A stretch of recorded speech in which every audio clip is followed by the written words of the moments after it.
In the early 1900s, a German ethnographer arrived on the island of Yap in the western Pacific and found something he did not expect. The islanders had money. It worked. People bought land with it, settled debts, arranged marriages. But the money was stone, limestone discs, some of them 12 feet across, taller than the men who carved them. They sat in front of houses and along village paths, often half buried in the ground. Nobody moved them. Nobody needed to. When a stone changed hands, when a debt was paid or a daughter's marriage arranged, the stone stayed exactly where it was. What moved was the knowledge of who owned it. One famous stone sat at the bottom of the ocean. It had sunk during transport from a quarry on a neighboring island, more than 200 miles across open water. The men who watched it go down came home and told the village what had happened. The village agreed. The stone still counted. Its owner was still rich. The stone's purchasing power was undiminished. It was money. It just happened to be underwater. If that sounds ridiculous, hold the feeling for a moment. We will come back to it. Most people, if you ask them what money is, will tell you it is a thing. Paper, coin, a number on a screen, something you earn, something you spend, something you either have or you don't. That answer is wrong in a way that matters. Money is not a thing. Money is a technology. It is a tool humans invented to solve a specific problem, the same way the wheel solves a specific problem and writing solves a specific problem. The wheel moves weight. Writing moves knowledge across time. Money moves value across space, across time, and between strangers who do not trust each other. That last part, between strangers who do not trust each other, is the part most people miss. And it is the part that explains everything that has gone wrong. Think about a world without money, not as a utopia. As a logistics problem, you raise chickens. Your neighbor grows wheat. You need wheat. He needs a new roof. You do not build roofs. The roofer needs shoes. The cobbler needs eggs, but not your eggs because he already has too many. He needs goat milk, and the nearest goat herd is 3 towns over and wants lumber. This is not a thought experiment. This is Tuesday in any village, in any century before someone figured out money. Economists call it the double coincidence of wants. I call it a mess. You cannot run a civilization on barter any more than you can run a highway system on footpaths. It does not scale. Money is what scales it. Money is the thing you accept not because you want it, but because someone else will. The chicken farmer takes the coin not because he can eat a coin, but because the roofer will take it. The roofer takes it because the cobbler will. The cobbler takes it because the goat herd will.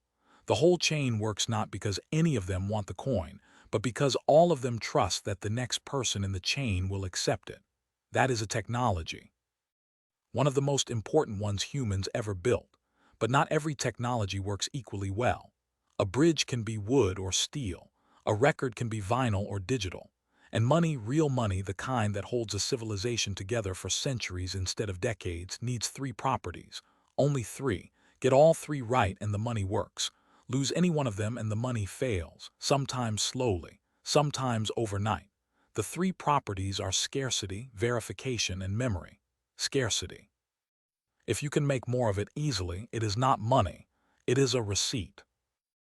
Gold works as money, has worked as money for 5,000 years, partly because you cannot fake the supply. Gold is rare. Pulling it out of the earth is brutal, expensive, dangerous work. A Roman gold miner in Spain spent years in a tunnel cut by hand.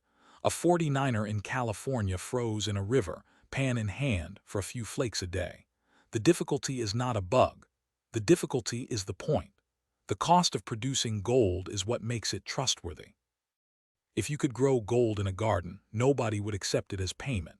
Salt worked as money in East Africa and parts of China for the same reason. Not because salt is inherently precious, the ocean is full of it, but because in landlocked Ethiopia, getting salt to market meant a weeks-long caravan through desert. The journey was the cost. The cost was the proof. The Yap Islanders understood this instinctively. Their limestone discs were not carved from local rock. They were quarried on Palau, an island more than 200 miles across open ocean, then loaded onto bamboo rafts and sailed home. Men died making that crossing. The size of the stone and the danger of the journey were the whole point. A stone that anyone could carve in an afternoon from rock in the next field would have been worth nothing. Scarcity is not about rarity for its own sake. It is about cost, real cost in labor and time and risk. If the thing can be produced cheaply, it can be debased cheaply. And if it can be debased cheaply, someone will. This is not cynicism, it is history. Every government that has ever controlled a money supply has eventually expanded it. Every single one. We will get to that. Verification. It is not enough for money to be scarce. You have to be able to prove it is scarce. You have to be able to check. Gold passes this test beautifully. Gold is dense, denser than almost anything you could try to substitute. Archimedes figured this out in a bathtub in the 3rd century BC when he realized that a gold crown and a fake crown of the same weight would displace different amounts of water. He reportedly ran through the streets naked, shouting about it. The physics is elegant, but the point is simple. You can test gold, bite it, weigh it, drop it in water. Scratch it on a touchstone. A merchant in Constantinople in the year 900 and a pawnbroker in Newark in 2024 use essentially the same tests, because gold is gold. It does not lie about what it is. Shells are harder. Cowrie shells worked as money across Africa and South Asia for centuries, partly because the specific species used, small, smooth, nearly impossible to counterfeit by hand, was naturally verifiable. You could look at it and know. But when European traders figured out they could harvest cowries by the shipload from the Maldives and flood African markets, the system broke. The supply was no longer what it appeared to be. Verification failed because the thing being verified, scarcity, had been destroyed from the outside.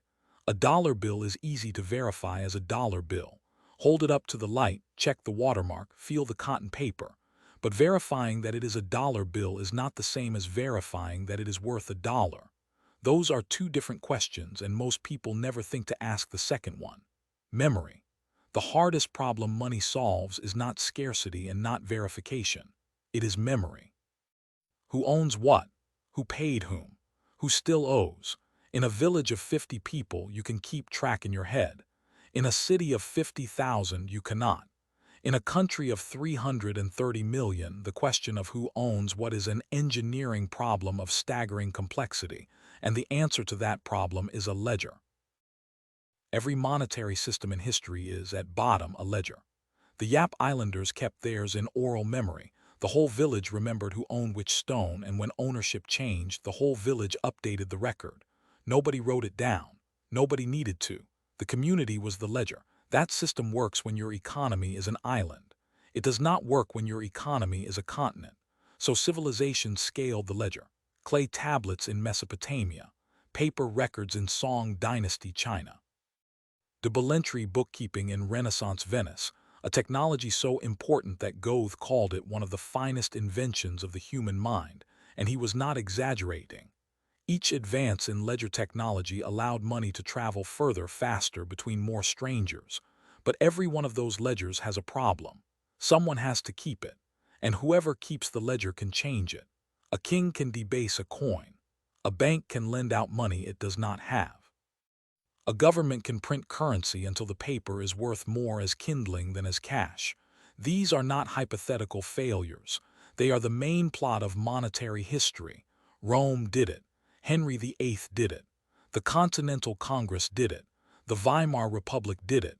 We are doing it now. The ledger is the vulnerability, not because ledgers are bad, but because centralized ledgers are corruptible. And humans, given the power to edit a ledger in their own favor, will eventually do exactly that. That is not an insult. It is an observation. It is what you see when you look at 5,000 years of monetary history without flinching. So here is the scorecard. Money that actually works, money you can build a life on and hand to your children with a straight face, needs 3 things. It needs to be scarce, so it cannot be conjured out of thin air. It needs to be verifiable, so you can tell the real from the fake. And it needs a ledger that no one can corrupt, so the record of who owns what stays honest even when the people keeping it would prefer otherwise. For most of human history, gold came closest. Scarce, verifiable, beautiful, durable. But gold's ledger was always centralized, in vaults, in banks, in governments. And governments over and over broke the promise, clipped the coins, suspended convertibility, printed paper against gold that was not there. The technology of money has been trying to solve the ledger problem for 5,000 years. The scarcity problem and the verification problem were solved by nature, by the physical properties of gold, by the impossibility of faking what the earth made rare. But the ledger problem was always a human problem, and humans kept failing it. Remember the stone at the bottom of the ocean, the one the village agreed still counted. That system worked because everyone on Yap knew the truth and nobody had the power to change it. The whole village was the ledger and no single person could edit it. Hold that thought. We are going to need it. That is where the story of this book begins to turn. But before we get there, we need to understand exactly how the ledger broke. Not in theory, but in practice. With names and dates and numbers you can verify yourself. That is the next chapter.